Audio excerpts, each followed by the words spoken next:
Konisa Kembo Salela biso ngolo na yo Yawe toza wapona yo Sembola loboko na yo Konisa biso Kembo Yawe salela biso ngolo na yo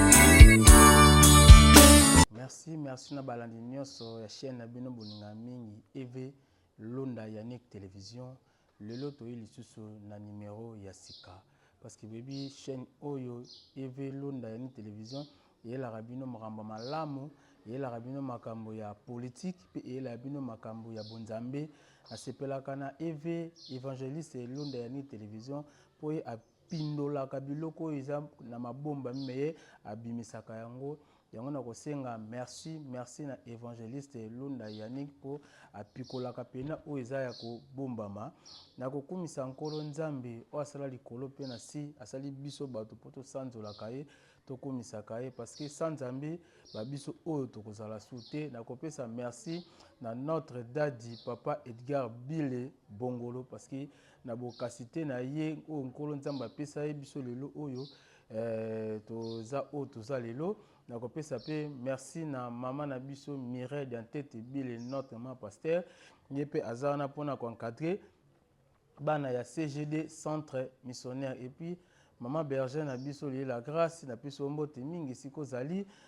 maman Judith maman berger Judith na biso mbote bisiko zali en tout cas CGD centre missionnaire mobimba na biso bino mbote maman berger aussi maman grâce mabiala na pesi bino mbote mpaka denzu bandeko na nyonso presse Fallon Genovi et puis mère double na benga kayo bongo pe Roussel soda makasi na pesi bino tu mbote na mokolo ya lelo sans plus tarder tokoyamba notre évangéliste moto atondisama na nguya moto atondisama ne pakolami prophétie pa na ye erata jamais parce qu'il y a pikolaka biloko yo bomba ma biloko kati biloko se évangile abimisaka yango Régis oza prêt nangai to fungola plateau pour to yamba évangéliste Lunda Yannick. Papa Évangile Boni. Malamu na ngolo nzambe. Kala fort. Toza na biso kaka musala nkolo tozali. Bonne santé et puis bonne makambo nyonso so kende bien. Bon, par la grâce de Dieu, tout se passe bien na ngolo nzambe. Sans ye ma vraiment. Sans ye ma vraiment Évangile citation ya makambo ya mboka izo leka ndenge nini par rapport à bino basaya na nzambe izo leka boni. Bon, normalement na loba yango tango nyonso pe na koloba yango situation na lolenge ya bomoto izo kene malamu te. Izo kene vraiment malamu te. Este kimi ezate Kongo makambo ezo tambola te mais na lolenge ya bonzambe na misu ya molimo bandeko Congo ezokende na pasi po ebota. Congo ezokende na pasi po ebota. Donc douleur et enfantement. Dazo linga bimisali pamboli moko boye. Tout ce que nous sommes en train de voir, c'est ça. Nandenya molimo. Wana bolandi évangéliste Lunda Yannick ndenge alobi pasi ya kobota o mama yoka kasoka zo bimisa mwana yango pasi Congo izo yoka pona population zo souffrir makasi. C'est ça non? Donc bientôt là soki toyiki mpiko na bonzambe tokozwa lipamboli donc parce que moi naza lipamboli. Donc na mosuni boye tozo mona to souffrir oui mais na spiritualité étape toza nango soki to simbani maboko na nzela molimo et ya rola mama komi na pasi pene ya kobota po abimisa lipamboli na mokili. Merci Évangile tokozonga na biso pona makambo mboka puis pona makambo bonzambe oyo ko bimsela ba bonne na biso ya EV Lunda Yannick Télévision bo s'abonner ebele bo pesa ba message na bino ba suggestion na bino par rapport ya évangéliste Lunda Yannick makambo ako bimsa pona lelo évangile na ki o prophétisaka pona Gabon pays au Gabon donc o prophétisaka pona président na bango Omar Bongo. Ils ont dit que nous avons relaté que les abonnés na yo ba ezalaka ndenge nini mpe vision eyaka ndenge nini mpo mona mamba Gabon mais yo osalaka no ana Congo? Eloko ya liboso esengeli koyeba Nzambe alobaka kolimite Nzambe te. Job chapitre 33 verset 14 ezotalisa biso Dieu parle tantôt d'une manière, tantôt d'une autre, mais l'homme ne prend point garde. Donc Nzambe azoloba mais la plupart batiaka vraiment kate. Et na monaka je peux utiliser un peu la langue française parce que les Gabonais parlent plus le français dans cette étape. Le Saint-Esprit m'avait montré une vision pour votre ex-président. J'avais déjà parlé ça. Et le Saint-Esprit m'avait dit qu'il avait mis fin pour son régime. Dans son régime, il avait mis fin de ça. Bon, il ne m'avait pas donné les détails par rapport, il avait mis fin à ça. Et les gens m'avaient posé la question parce qu'on regardait. Et un autre jour, j'étais venu, on regardait la télé. J'ai repris ça aussi aux gens. J'ai dit que le Saint-Esprit me dit il a mis fin au règne de cet homme, au règne de cette famille. Et il a tourné la page. Et plus tard, quand la vision ou le message était accompli, les gens qui étaient tout autour de moi savent. J'avais parlé ça. Et le président aussi qui est maintenant, le président qui est maintenant le président Olingi, Brice Olingi, je ne le connaissais pas aussi, parce que je ne peux pas tout le temps suivre les informations de Gabon. Moi, je suis ici à Kinshasa. Alors, quand je priais encore, le Saint-Esprit m'avait parlé que c'est le président Olingi. C'est lui, pour le moment, que le Seigneur a donné pour le peuple gabonais. Et c'est à travers lui que le Seigneur va rétablir beaucoup de choses au Gabon. Il va rétablir beaucoup de choses au Gabon. Et pour les opposants, vous devez faire votre travail, mais vous devez savoir, cet homme-là, c'est un choix que le Seigneur vous a donné pour le moment. Les jeunes Gabonais, le peuple gabonais, vous devez le soutenir. J'avais vu une vision pour le président Brice Olingi. Et il y avait un arbre dans un terrain là, et cet arbre-là était coupé. Et quand cet arbre-là était coupé, l'arbre est tombé. Et quand l'arbre est tombé, lui était venu vite, il a commencé à relever cet arbre-là. C'était coupé et ça tombait. Ce n'était pas encore touché le sol. Et il venait pour tenir d'abord l'arbre, le premier travail. Et deuxième travail, il devait mettre maintenant l'arbre sous le tronc qui était enraciné. Mettre l'arbre comme ça. Et troisième travail, chercher des ceintures pour akanga potawana, des ceintures pour couvrir ces plaies-là. Et jusqu'à tel point d'attendre le temps pour que l'arbre puisse avoir ce qu'on appelle la vie. Et ça lui a donné, ça lui a pris du temps et des sueurs. Ce n'était pas un travail facile. Il y avait des gens qui lui négligeaient, qui lui critiquaient, qu'il ne va pas arriver, et il vient d'où? Tout ça, dans cette vision-là, j'ai beaucoup vu pour limiter, c'était ça. Et par après, il y avait aussi quelques gens après qui étaient venus pour le soutenir, pour faire ce travail-là. Et par après, le Saint-Esprit commençait à me dire, c'est ce président-là que tu vois dans la vision, que moi, je vais commencer à rétablir beaucoup de choses au Gabon. Dis au peuple gabonais de soutenir ce président-là, Brice Olingi. Je ne le connaissais pas, mais quand j'ai eu le contact avec des comptes gabonais, avec des informations par là, j'avais compris que c'est la personne que j'avais vue dans la vision du peuple gabonais, le président Olingi, c'est lui que Dieu va commencer à rétablir beaucoup de choses avec lui. Il y aura des combats, il y aura des gens qui vont lui critiquer, lui faire reculer derrière, mais j'avais vu, il était toujours déterminé. Et le Saint-Esprit m'avait dit de continuer aussi à prier pour lui. Je vous dis, je suis le fils d'un prophète. C'est ce que le Saint-Esprit m'avait dit. Même pour reprendre 1000 fois cette vision, je peux reprendre ça. C'est ce que le Saint-Esprit m'avait dit. Que Dieu vous bénisse. Et je continue aussi à prier pour le président Clotaire Brice Olingi. Et j'en profite aussi pour dire aux serviteurs de Dieu de Gabon, priez pour cet homme-là, c'est votre bénédiction. Et je vois aussi un vent de l'évangile, un vent qui va souffler fort dans les jours à venir, plus qu'auparavant au Gabon. Dieu va rétablir les vents spirituels au Gabon, encore plus qu'auparavant. Je vois des temples qui seront construits plus qu'auparavant. Donc il y a beaucoup de choses que j'avais vues pour le Gabon. Premièrement, c'est ça, parce que l'émission, c'est le temps. Merci, émission, c'est le temps. Peuple gabonais, merci Boyoki, évangéliste Lunda Yannick, ou à Sakoli Ponabino, ou à Lobby Ponabino. En tout cas, beau en assurance à Mokonzambo Kanabino, de Makambo Koleka, Malam, beau peseka confiance, au Bozala Kanamnaye, de Makambo Tambola Malam. Évangélamoni, au prophétisaka, que quand on a plateau au Loba qui est présent Fachi, à côté Kalaye Moko. Na comprenant ngo malamu te, mais quand un peu kososola sabi songo na moi mokuse pena que le président Fachi reste seul ndenge monaka na vision no ndimbola le bisongo eni koloba nini pe laksini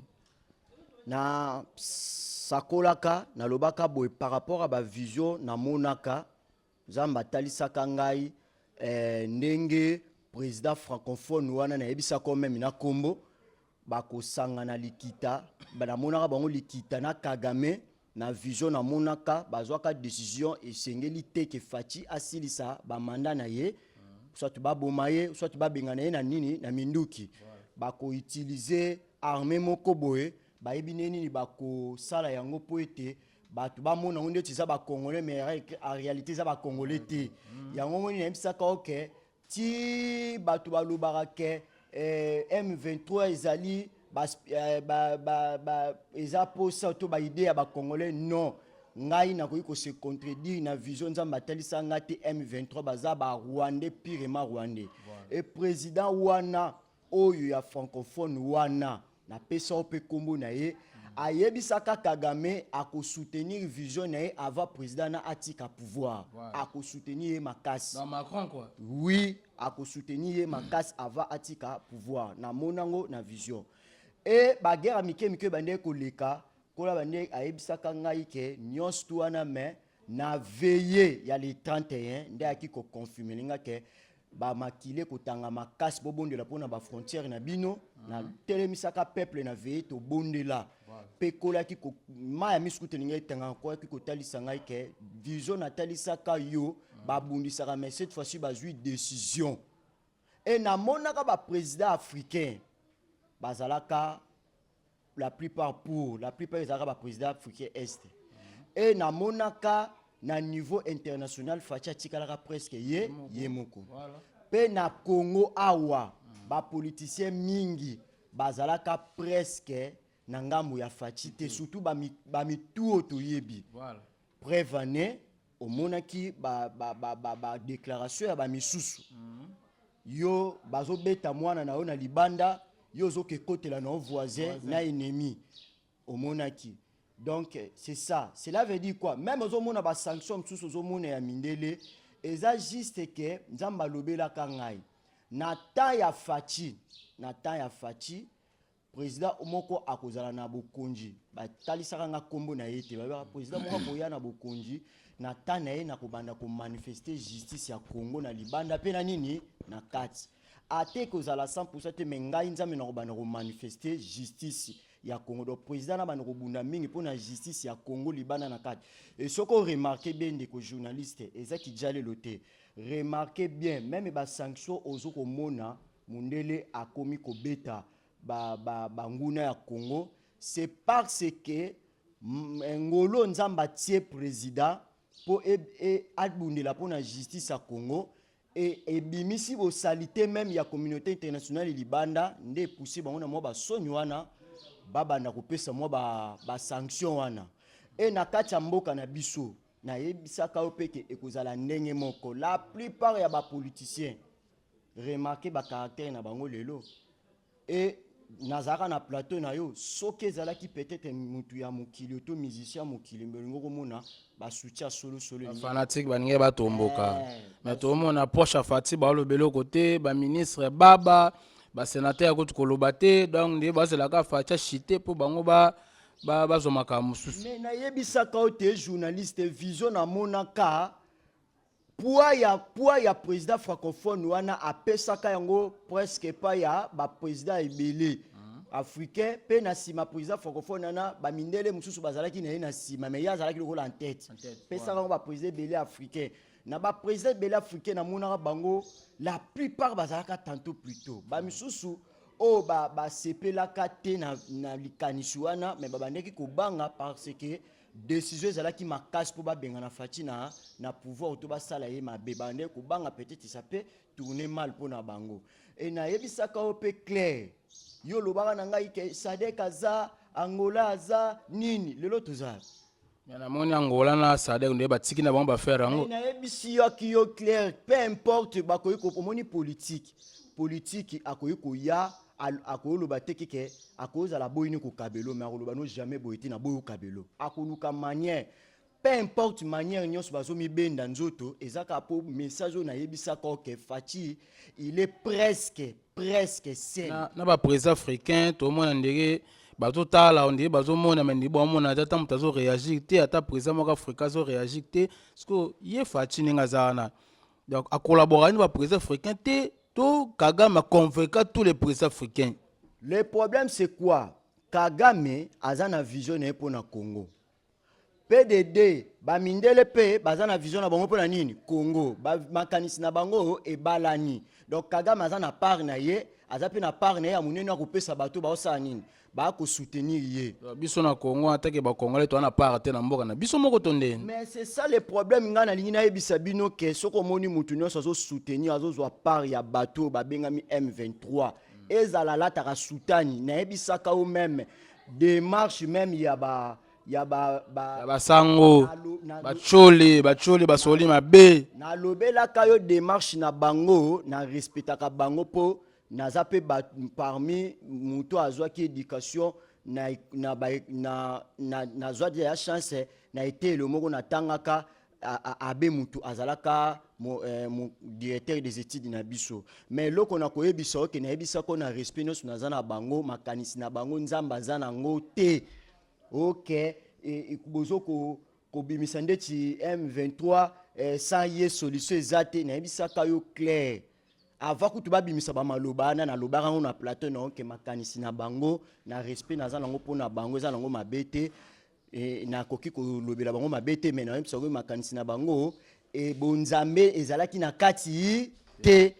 alors mosala nzamba koki ko marcher moté pe na sakolela kayo na yebisa ka OK même na président na biso en face à cause de l'indifférent parce que na monaka même na bilonga ba président belé ba pesaka bango ba plan wana ndeti président Sassou pena collègue na yo pena Congo Brazzaville Congo Kinshasa ezalaka lokola moko e baleka nde kabula biso mais comment président Sassou akozala un grand bongo ya ko traiter collègue ne Faci mabe bongo exactement ezalaka pena nini bango tu ba telemelaka Congo ni ngeza na Congo balanda Congo. Problème inanga eza nazo yebisa OK j'ai beaucoup de respect avec ba président nyon sur Afrique j'ai beaucoup de respect avec notre président en face mais nazo lobelo makambo ngai na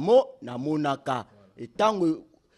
journaliste bino na ko tuno kesote et tala attitude na bango tout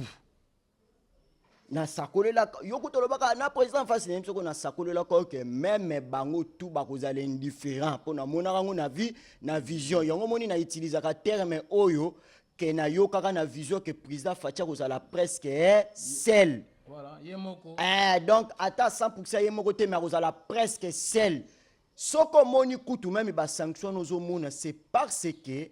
na vision nzamba talisaka ngai tango président Faci akoya na bokonzi nzamba lobelaka ngai mokonzi wana na tana ye na kobanda kobundela po na justice ya kokodo président na akobanda mingi akobandeli teke akokocha ngombala moko akobanda mingi kobunda po na justice ya Congo yango monaki trop de voyage oui ana mutu akokesala pe makamuna ye trop de voyages bandoko monana c'était parmi ba prophétie ya régime na ye donc akobanda mingi ko bundela pona Kagame ba komisa ke lokola mwana likinda na pa ba mindele do mona batu na bango ba komi pe ko lobela bango mo pe ba tatonnement père mo pe ba lobela bango na ba mindele boyi na boye c'est parce que onction nzamba latisi président Faci eza po ete alamusa justice ya Congo na sakolaka yango na komango même na ba Facebook po bato banikola na mingi ba makambo oyo ezanga nango mutu na makolo. Donc eloko na koki koyebisa yo yango wana. Donc président Faci il faut wana na kopesa ngo conseil ata na dernière nini ya mission, il faut abunda na sens que amimona ndeti aza presque ye moko na ba politicien na biso pe awa na bazo réagir na bon pelote. Mais ndeko journaliste n'explique ka yo na ebisaka OK na monaka ye presque celle na libanda pe na kati. Siko pe na kati na lobelaka yo ke la plupart ya ba tête oyo yebi bakotika ye moko ba misusu bakozala indifférent a changer na bango. Mais je vous dis et puis na ebisaka OK vision na monaka oyo ya président francophone wana ba fandaka na Kagame ba pesaka ngo pa ba président africain ba pesaka ngo pe ba politicien ya Congo. Donc ba yebi bien que poselo bango donc Faci kopakata mbangu. Donc mieux vaut se réserver pour être to yebela nanu ndenge baloba lingala bakino ko yebela nanu. Mais je vous dis ego percuté pa wa so loba biloba bokima samboy mais na lobela kango awa mais na net vision ya président francophone na Kagame na comment on a ba Facebook na nga à l'époque na lobela ngo pe na lobela kango pe na plateau na yo awa. Donc en réalité M23 il y a pas de Congolais, il y a quelqu'un qui na yebisa ko que Jean chapitre 1 verset 1 à 14 lilobela tinzoto do bato bamona ki Yesu mutu boye me kati na ezaki bonzambe do bato bakomona M23 ndeti baomona ndeti Congolais na kati me kati nango je peux dire 99% Rwanda pe bino ba opposant soki a solo pena bino bozo ko luka ko compliquer Faci quelque soit ba faiblesse ou parfois ningi bomona la lèvre d'une personne n'a pas été toujours parfait. Mais nazo sabino le lobino bo soutenir batwana eza idée ya ba Congolais te muta yebisa ki bino nga oko sabino ngai na monango na sakola ngo bien avant batu bakutu bandimaka te ki moto anu susu kozonga na lobela ngo eza idée ya ba Rwandais le étranger a pouvoir. Vous croyez que yo ozwa susu pouvoir au mukolonini parce que nga na monaka na vision ndenge Kagame bazwaka liboke na président francophone wana souffle muke bakoye kotika Congo c'est entre ba 2050 ou 2060 moi souffle muke bakoye kotika Congo et meka ko souffler so yo ata soki batike liombo kango si ba nyati ba bebisi osani c'est ça Evanjo mutuna moko elinga awa mais représentant ya Trump a utsawa asolo na Faci makambo nyonso mais akoma kuna boye abaluki na ye et puis nazomona ba opposant ya biso awa basengi dialogue. Première question ezali ki non question monsieur ezali représentant Trump a utsawa mais basoli bien na Faci akoma kuna baluki et puis ba opposant na biso awa basenga dialogue. Ko dialogue contre qui? Ndeko journaliste. To ba na oya Trump comme ça to ya na oya biso pona ba opposant. Ndeko journaliste. Ndako yebiso loko moko. Nyosu wana eza nango kaka na vision na lobela kayo. Président Faci aza presque ye moko. Quel que soit comment on a ba soutien, quel que soit nini, aza presque ye moko parce que idée vision nga na monaka o ba Kagame na président francophone wana ezalaka vision moko e utaka pala bango moko mindele. Je te dis na monaka ba mindele sima ya président francophone wana mindele belé mais na monaka yene mutu ami bimisaka lokola ndeti lokola mutu moko boye ndeti représenter ba mindele kwa na vision na monaka ils étaient prêts à soutenir Kagame alobaka kava kutu mandat nesila il faut idée na basala ngo tout yangwana monaka ngai na basuka ba émission na ngai ba prière na ngai na bondela mingi pona mokonja mboka même ndenge to loba na bino boye ndenge na yebisa ko ke vision na monaka stade plein moto zo wuta libane zo avec pression et moto mususu côté ya tribune pembeni na président pe moto mosusu tout autour ya stade peuple ezoganga e na ye komona bayebisi ngai vraie guerre na bino na tuni moto wana pembeni na président ezani babi vraie guerre na bino eza nango 1 pembeni na président 2 na kati ya mboka na bino yango moto ezokobenda moto wana ezoya avec pression nalobelaka yango mpe nakoma yango na Facebook na ngai mpe délivrance na biso yaki kaka ntango namoni peuple komi koganga misusu bakosambela ata soki balobi bato basala nzambe ebele baza corrompu mais ya nzambe mpe bazangaka te c'est que malamu mpe ezali 1 roi chapitre 19 verset 18 ezolakisa biso ke bareserve ya nzambe bazalaka toujours e naka komona loboko ya nzambe eyeki kosaparaître na stade wana oyo nzambe ayaki kotelisanga stade wana monene ezalaki république démocratique du Congo moto wana ekomaki kose retire e nayebisi yo clair ke même ba déclaration ya représentant Trump wana ezotalisa kaka ke président Fachi azali na presque je dis presque na minga ngala sona koloba neni presque ye moko donc yango ba opposant ba osenga dialogue papa na yebite ndenge tozaboye bato balingi eza mabete na koyi kozalaka ateke pencher pour na président Fachi po ali na promesse ya nkolo quel que soit ba faiblesse quel que soit point fort je ne sais pas mais ba opposer pe kati na bango ba congolais bazali ebele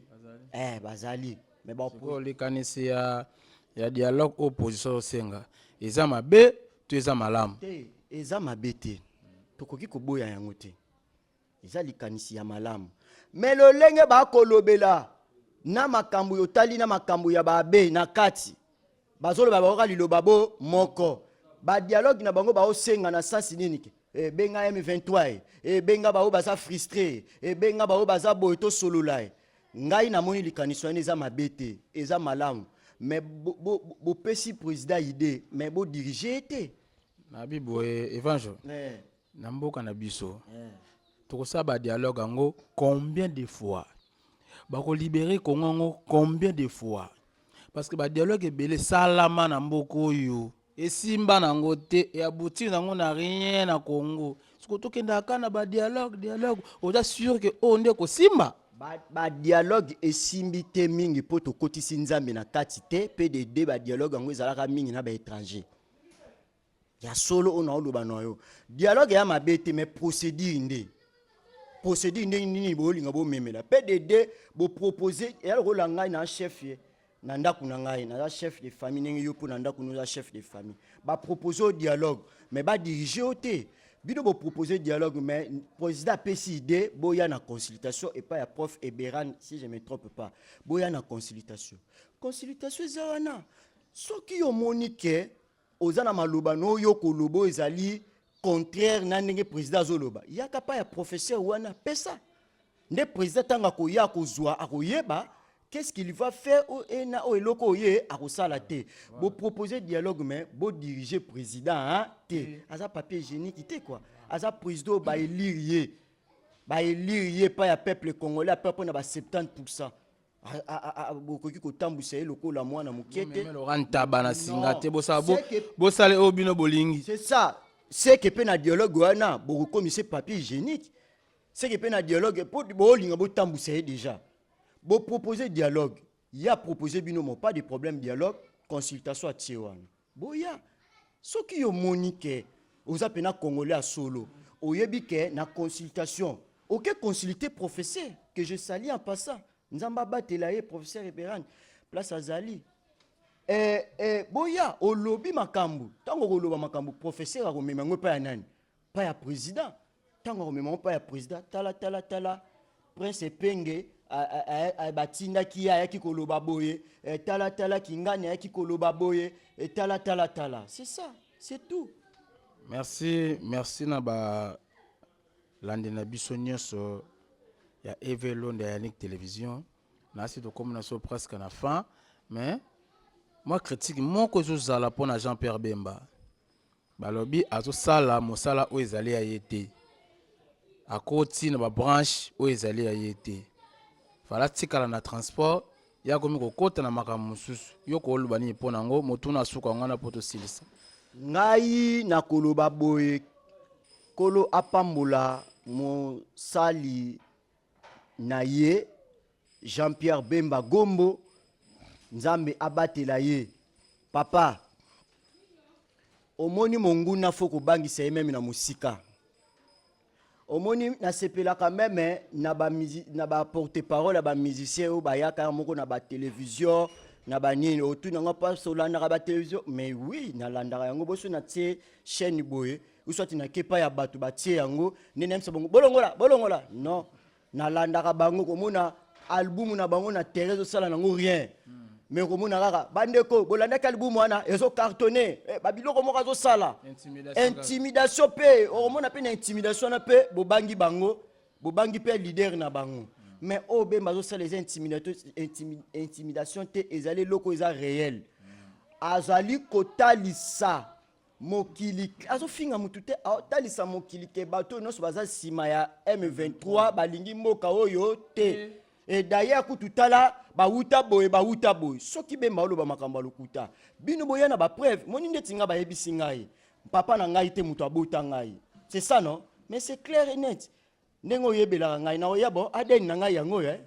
bozwa pe aden botala si réellement sur aza tata na ngate na oloba pene a solo ke oui tata na ngate eza mambo débatté Bemba fingi mutu te azotalisa clair ke bato nyonso baza sima ya M23 balingi mboka ote PDD Bemba azo kosala oyo ebengami kosungaka mboka chef de l'état ka ate na mboka ke kolamusa ba jeune congolais na sens nini ke ba comprendre ke mboka na biso ezali combattu des années to sangana to kota armée pona ete to bundisa monguna alors eza ya lelo te même na bible obi na biso na mukanda ya 1 Samuel chapitre 17 soko tangi na verset 27 le peuple répéta non to tanga tana verset to tangi na verset 28 soko tangi okoya ko découvrir baoloba Eliab son frère aîné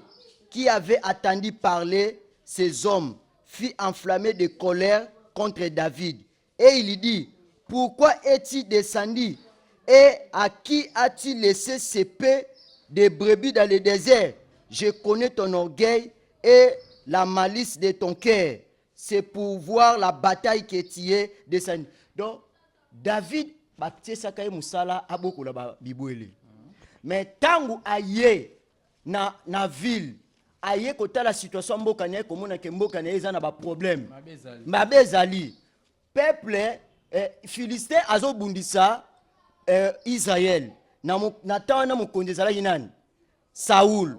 mais David atala kiteke a critiquer faiblesse à Saoul aya tuni na lobi te ngai ba pesa ngai musala na boko la ba bibwele mais soki na tikika bibwele mais nazotala muto lobate bazo bundisa Fachi bazo bundisa président roi Saoul mais roi Saoul azana bosenga ete abundela peuple Israël mais azana ba mutako appuyer ete ba otie poisate jusqu'à tel point Goliath a komi même na ko bangisa mboka na ba arme na ye na taille na ye mbala moko David aya lobi yaya David na bato bakomo bise zonga musala no yango te kende sala musala transport lokola Bemba kende boko la babibwele yo musala na yo te mais David alobaki oui musala ngeza ba brebi mais na minute mboka eza na problème faut soutenir non mboka magamana total ngo na transport tout sala ngo sima na boy pe transporter nazo ko combiner nyonso c'est ça ba traitaka David orgueilleux ba traitaka azo sala nini c'est ce que ba traiter Bemba orgueilleux nini ngazo sala eza makambo lelo te donc eza makambo lelo te bo tika na bino ko beta mabaku oui botika na mino biloba loba parce que Bemba pe e ko empêcher le lokote e ko lembisa pe Jean-Pierre Bemba te atika ako continuer kaka ko sala musala na ye non yebisa Jean-Pierre Bemba continuer humilité na yo devant kusunga chef de l'état na mboka nzamba kufuta MLC naza mwana musakuli akofuta MLC ba peuple congolais yoka bana oyo biologique ya Jean-Pierre Bemba yoka, même Jean-Pierre Bemba yoka, continuer komi kitisa na yo devant chef de l'État. Baseka yo, basala tout, mais nazoye bisa yo, Nzambe finira par te payer. Eza muta mukilité. Voilà, eza muta mukilité, to comme na sona suka, évangéliste Lunda Yannick, to comme na sona fin déjà, quelques salutations, et puis, moi, le lobamo ya suka, suke zali, au salika prière, mbalama, parce que tant vraiment tout le monde est makasi, clôturer, salama kamnos kambala moko, to puis suka ka 1 minute 30 secondes pour te clôturer, pour na sima, déjà, comme ko temps, et qu'il y déjà makasi. Na pesi mbote na bato nyonso balandi ngai partout, Gabon, Cameroun, France, Belgique, partout. Je salue ma fille Naomi Immaculée en France, je salue Chloé Lukuni en France. Je vous salue tous, vous êtes tellement belé. Na salué Orléans Salabiakou, Koloa Pambola, na salué Bino Nyonso, Patricia Linda La Rosa. Na salué PDG Ades entreprise amunene ya Bafle. Na salué Bozali Teleme Belé, Michael Lusandu Wete, Maman Gisèle,